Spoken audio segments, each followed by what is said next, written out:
Alright guys, what's up? It's your boy here, and today probably should have started off the bike, but I improvised. The Indian Chief Darkhorse. This is the newest model with the 116 engine.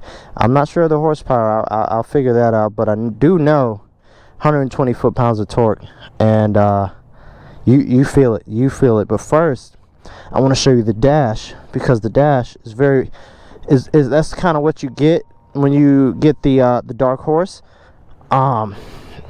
You'll see there's plenty, but the dash is fantastic. This is probably my favorite part outside of the engine and the transmission.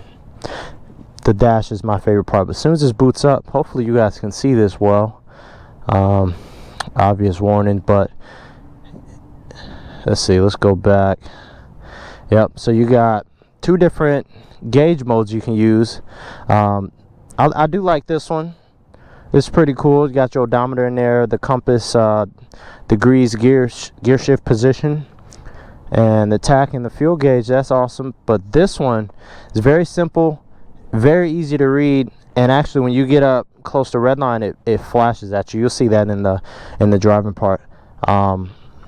But I really like the way they did that. The screen is 4 inches, plenty big enough, very easy to see even with a tinted visor on, and then you can control it with this, which I'm not really too sure how to do because I don't have much time with this bike, so I'm just figuring it out as I go. Oh, there it is. So you can flip between the different gauge modes right there on the fly, and then I'm sure you can click this button and do something, but I'm not sure. We can skip past that. If you click this button, you got different things you can select, like bike, which is that the fuel range? That might be the fuel range. That looks like the fuel range. And current fuel economy, it says 45. That's pretty good. No, that's the fuel range.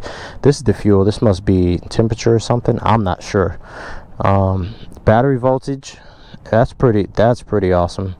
If you click that again, go into ride, that's just so you can track stats. Even does elevation, and you'll say, why does it do elevation? Why would it need to do that? And that's because it doesn't really work perfectly all the time. No, it's just me. I don't work perfectly all the time, and that's because this bike has GPS, and it's not GPS through your phone. It's GPS, like the actual GPS. So and it's really good looking. This TFT dash is it's beautiful. So you can move it around. It's pretty responsive, it works well with the gloves. You can see they put a lot of thought into making sure this was rider friendly. There's some other quick things. Music, you can hook your phone to it and do your music through there. Answer calls through there, where I'm sure it'll pop up. I'm not going to do that because, like I said, I don't have much time with the bike.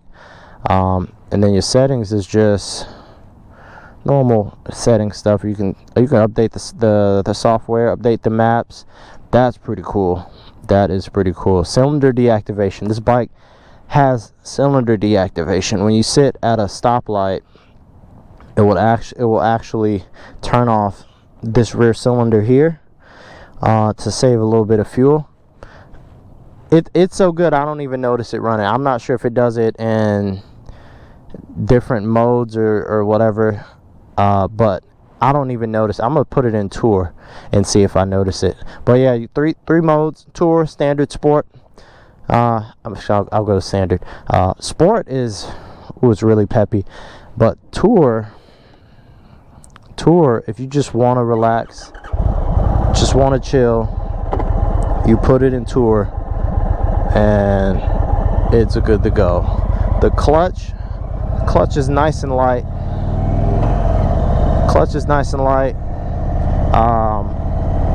Transmission shift feel for a cruiser, I feel, is very tight. It's not like sport bike tight, but it is very tight. And you can actually shift without the clutch, like I'll demonstrate here.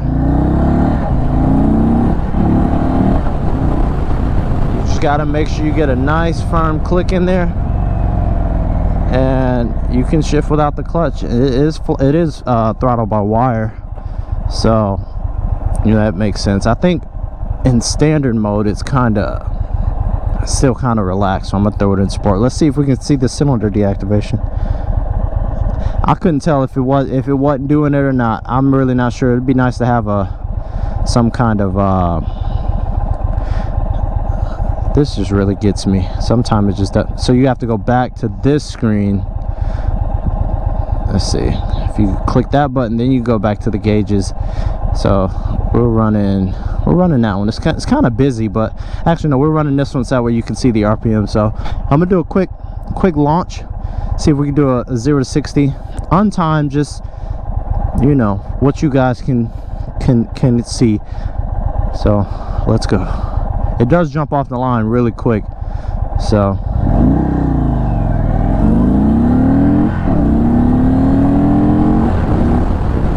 alright. So I'm not sure. It seemed like it reached 60 in second gear, like right at the top of second. We're gonna do it one more time real quick. I'd rather go this way, coming this way, because you got more room. I probably could use all that space, but whatever. So we're gonna do a real again, no revving it up and going. We're just gonna go right off idle as if you're at a red light.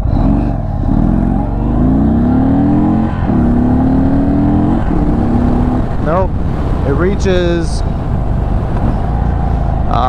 60. Alright, I'm back. I had to delete some, make some room in the GoPro, but last thing I remember, I was talking about where it reaches 60. It reached 60 right at the top of third. Not sure if the GoPro caught it, because it literally, as soon as I start braking, it was turning off. So I'm gonna get one more in just to be safe. I'm gonna try to hammer it out. I don't know if this thing has traction control or anything. I know it has ABS, and then after this we're gonna talk about the brakes. You gotta see.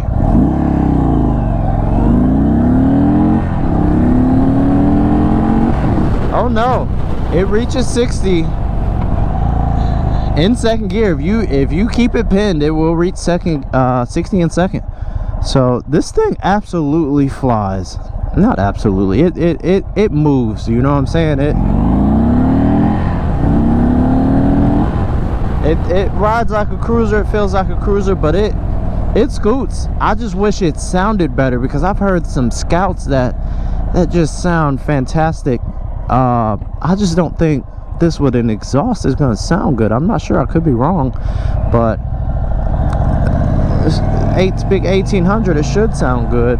All right, brakes. Let's get up to speed.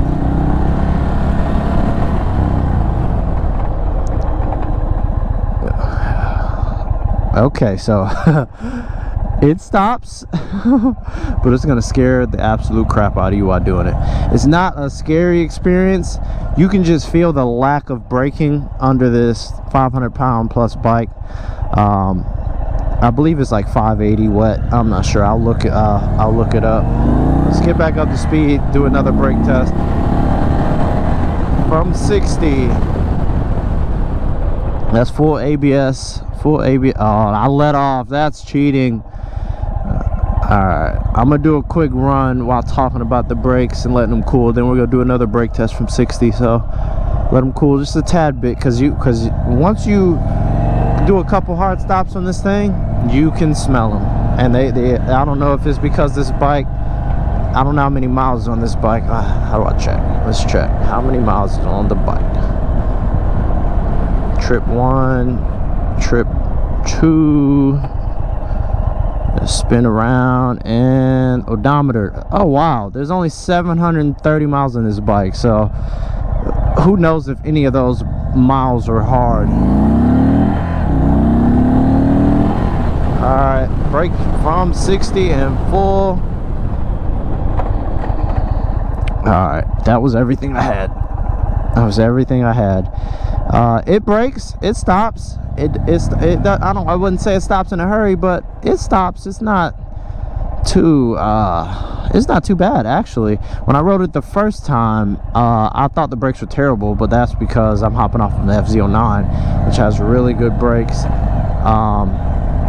So brakes are okay, they're adequate, you know, for what somebody's gonna do with this bike. So yeah, that's the brakes.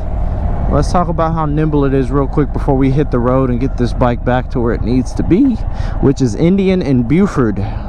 That's the only dealership that I know about in this, well, that's the only dealership we have in this area.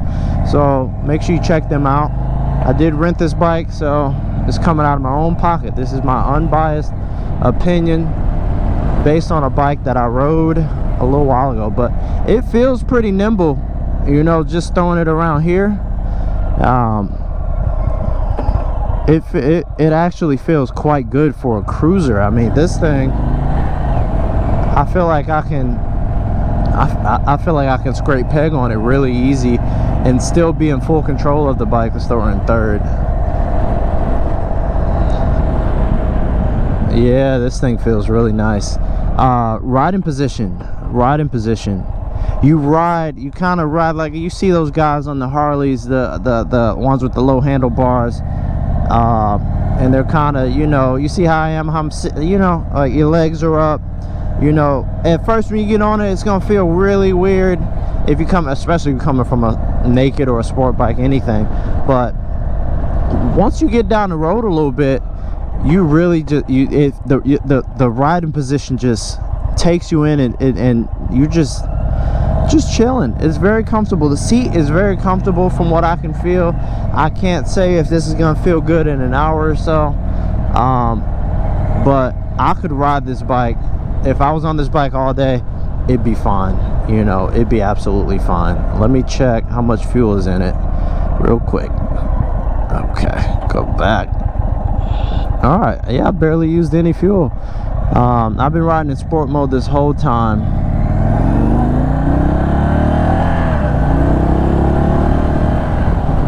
Yeah, this bike is really nice. The rear brake feels, I love how the rear brake feels. I'm a rear brake guy, and the rear brake, honestly, yeah, ABS is kicking in really soon, but the rear brake feels like it slows the bike down really well.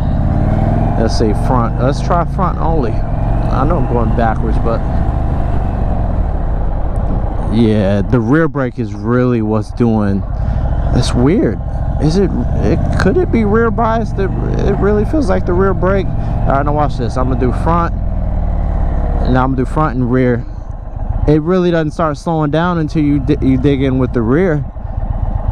But I'm really getting comfortable on this bike. It's really easy to control. It's not heavy for a cruiser. It is a smaller bike, but don't let this thing intimidate you. It's not a death machine. It's really refined. The engine is really smooth. It rumbles the perfect amount. And honestly, I could see myself buying one of these bikes. If I could upgrade those brakes, throw another disc up there, that'd be what I wanted to do, because I ride kind of aggressive, so I'd like more brake. But other than that, we're gonna get on the road and talk about how the suspension feels on the road, and close this video out.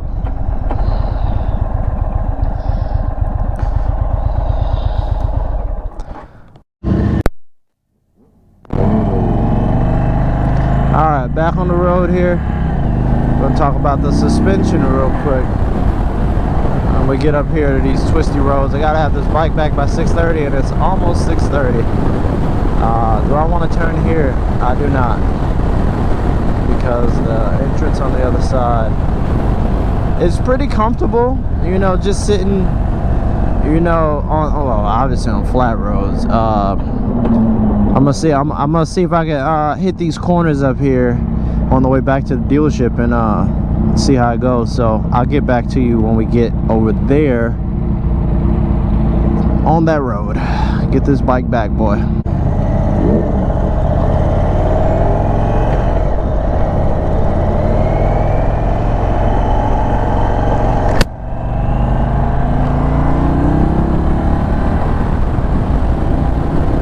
Okay, getting her through a couple twists and turns. This is about the best I could do given the circumstance, but we're gonna make do.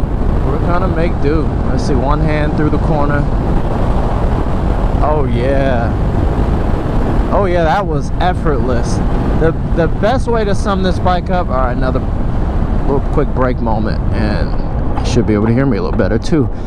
Best way to sum this bike up is everything is very effortless. I mean, look at the throttle. Very throttle is very smooth. The brakes are easy to modulate. The clutch is very easy.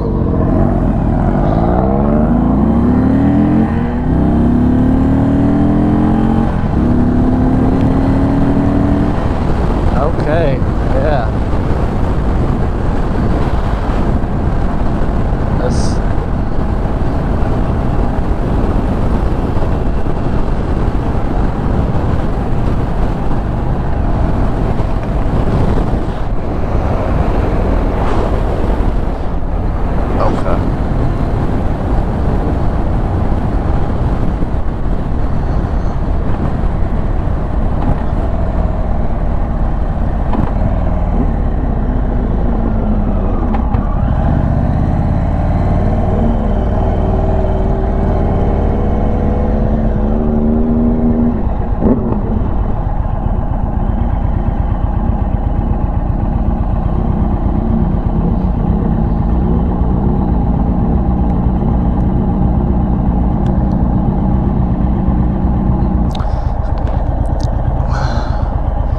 Alright guys, so we're gonna close this one out. My overall thoughts of this bike are, it's a really good bike, under braked but adequate for how the bike's gonna be ridden. If you got any questions, comments, concerns, make sure you leave them below. What you think, man? And Like it? one second.